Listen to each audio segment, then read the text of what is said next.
Assalamualaikum warahmatullahi wabarakatuh. Sampurasun kasadayana. Ketemu lagi dengan saya Munawar Fuad. Kalau di daerah selatan Bekasi manggilnya Kang Fuad. Kalau di sebelah utara saya sering dipanggil Bang Fuad.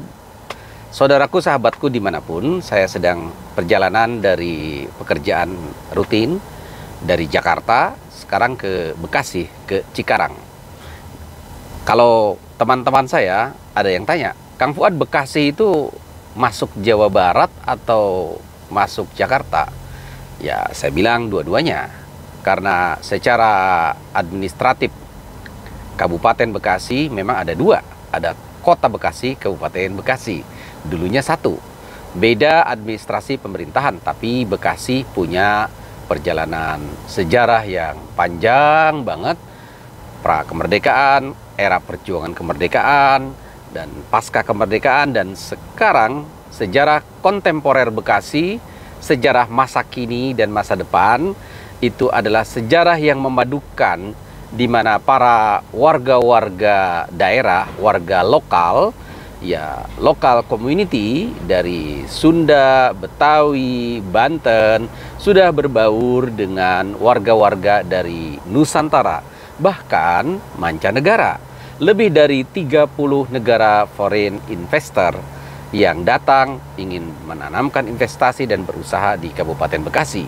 Ini daerah yang patut kita syukuri, terberkahi karena tidak banyak, bahkan Bekasi menjadi yang terdepan, yang pertama menjadi target pengembangan kawasan industri global, industri internasional. Menurut catatan Pemda, lebih dari 10.000 perusahaan, factory, pabrik yang existing di Kabupaten Bekasi.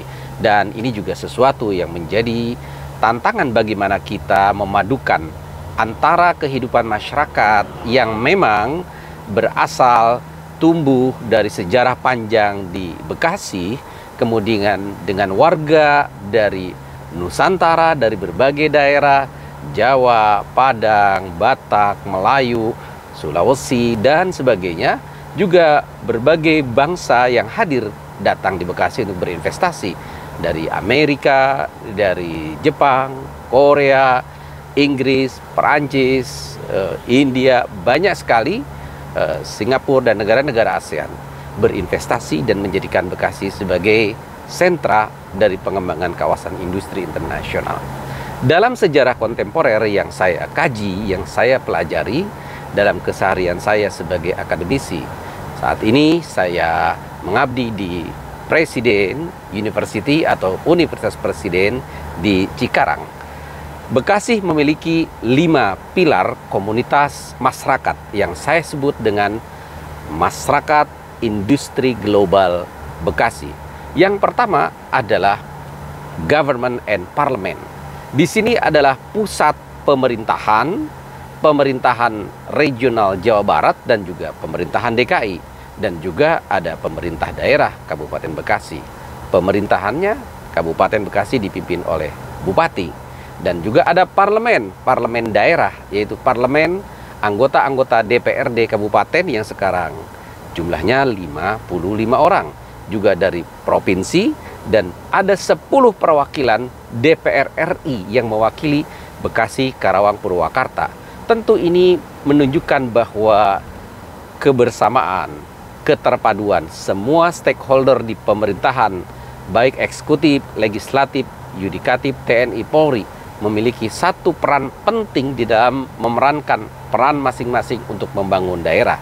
Yang kedua adalah dari dunia usaha, pengusaha, dari kawasan industri, dari asosiasi para pekerja, asosiasi pekerja, juga perusahaan-perusahaan dan lembaga-lembaga komunitas yang terlibat langsung maupun tidak terlibat langsung. Di sini ada Kadin, ada Apindo, ada Forum Investor Bekasi, ada HIPMI, ada juga saya sempat menggagas namanya BISA, Bekasi Industrial Society Association. Disinilah para pekerja, pengusaha, dan stakeholder pemangku kepentingan tertantang untuk terus membangun harmoni, baik dalam rangka memajukan kegiatan usaha yang memberikan kontribusi besar dan luar biasa, fantastik. Bekasi juga satu kabupaten yang memiliki kontribusi besar terhadap investasi nasional. Lebih dari 43 triliun setidaknya tahun 2023 memberikan angka investasi yang sangat fantastik, kontribusi daerah terhadap investasi nasional. Nah, dalam situasi ini maka diperlukan sebuah harmoni industri. Forum Investor Bekasi, saya sebagai Direktur Eksekutif FIB bersama Pak Dedi Harsono, Kadin, dan Bupati pada saat itu Bu Neneng, pernah kita programkan bersama yang namanya Deklarasi Harmoni Industri bersama semua pemangku kepentingan dan stakeholder, termasuk bagaimana dana-dana CSR, tanggung jawab sosial perusahaan. Baru-baru ini saya membantu Bupati Bekasi, pejabatnya, Pak Dhani Ramdan, untuk menyusun bagaimana strategi program aksi bersama CSR dapat mengurangi kesenjangan sosial ekonomi, kemiskinan ekstrim, pengangguran, infrastruktur pendidikan, dan bagaimana industrinya maju, masyarakatnya juga makmur. Yang ketiga adalah pilar masyarakat. Setelah pilar pemerintah, parlemen, eksekutif, legislatif, yudikatif, yang kedua adalah dunia usaha, yang ketiga adalah pilar masyarakat. Masyarakat adalah masyarakat lokal, masyarakat yang memang tinggal dan bersama berinteraksi, juga masyarakat global. Dan sekarang kita juga yang namanya di zaman digital, era internet, ada yang namanya masyarakat digital atau yang disebut dengan netizen. Pendek kata, di Bekasi ini sudah sangat complicated, sudah sangat lengkap. Ada masyarakat lokal, masyarakat yang bersifat regional, nasional, dan global. Keempat, di Bekasi juga tidak mungkin terlepas dari masyarakat global tadi yang memiliki interaksi dan jaringan-jaringan internasional. Bertumbuh kembangnya investasi dari multinational corporation, masyarakat kawasan industri global, ekspatriat sudah terlihat seperti biasa dalam keseharian. Mengembangkan produk-produk manufacturing, membuka lapangan kerja, meskipun kita prihatin masih jauh dari harapan ketersediaan peluang dan kesempatan lapangan kerja bagi masyarakat sekitar. Ini juga sesuatu PR yang perlu dipertimbangkan. Jadi di Bekasi ada masyarakat internasional, masyarakat global, ekspatriat yang itu sudah berbaur menjadi satu. Itulah bagian dari masyarakat industri. Yang terakhir adalah pilar media atau pilar dari netizen. Dalam hal ini peran dari citizen society, masyarakat citizen. Ada seloroh mengatakan begitu berpengaruhnya, begitu kuatnya bagaimana viral, bagaimana kita bisa mempercepat akselerasi penerimaan informasi di berbagai tempat kalau tidak melalui media sosial. Media sosial, media digital mendorong sesuatu yang lebih cepat, lebih direct, lebih langsung tanpa batas. Karena itu diperlukan transparansi. Transparansi APBD sangat diperlukan. Transparansi tata kelola pemerintahan yang lebih baik, lebih terbuka, lebih transparan. Dan juga tanggung jawab dari peran-peran tersebut diperlukan agar masyarakat memang wajib tahu dan berhak tahu atas perkembangan pembangunan. Media sebagai kontrol. Itulah lima pilar masyarakat industri global yang ada di Kabupaten Bekasi. Yang pertama adalah masyarakat dari lingkungan yang berfungsi dan bertugas dari eksekutif, legislatif, yudikatif. Yang kedua adalah para pengusaha dunia usaha termasuk kaum pekerja dan asosiasinya.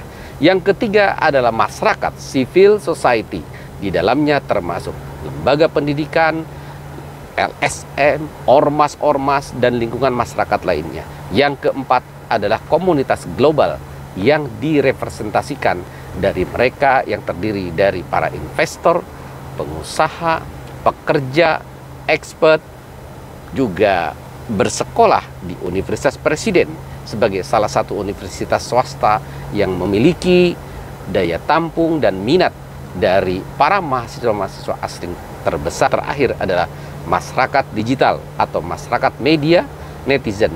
Nah, ini tantangannya, bagaimana kelima pilar dari pilar masyarakat yang saya sebut dengan masyarakat industri Bekasi dapat berjalan secara terpadu, secara harmoni, tumbuh berkembang, maju bersama, makmur bersama.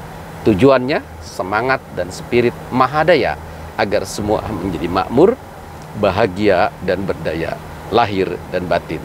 Demikian cerita tentang saya di perjalanan.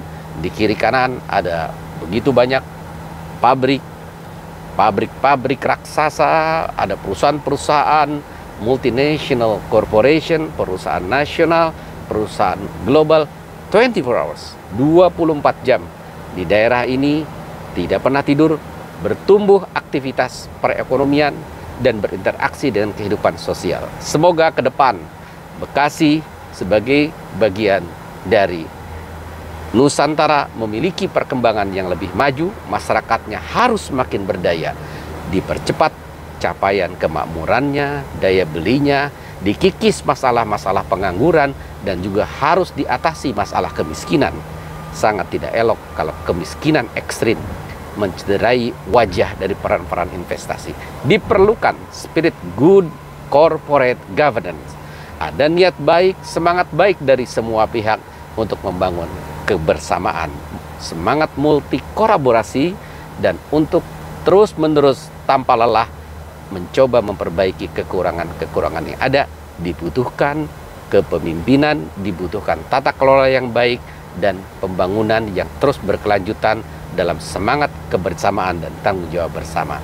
Salam Sobat Tande, kebersamaan, silih asah, asih asuh dalam semangat keberkasihan, kota yang diinspirasi pejuang-pejuang para alim ulama, tokoh masyarakat yang terbuka dari berbagai kalangan dengan semangat kesatriaan dan kesantrian. Salam Sobat Tande, salam Mahadaya. Assalamualaikum warahmatullahi wabarakatuh.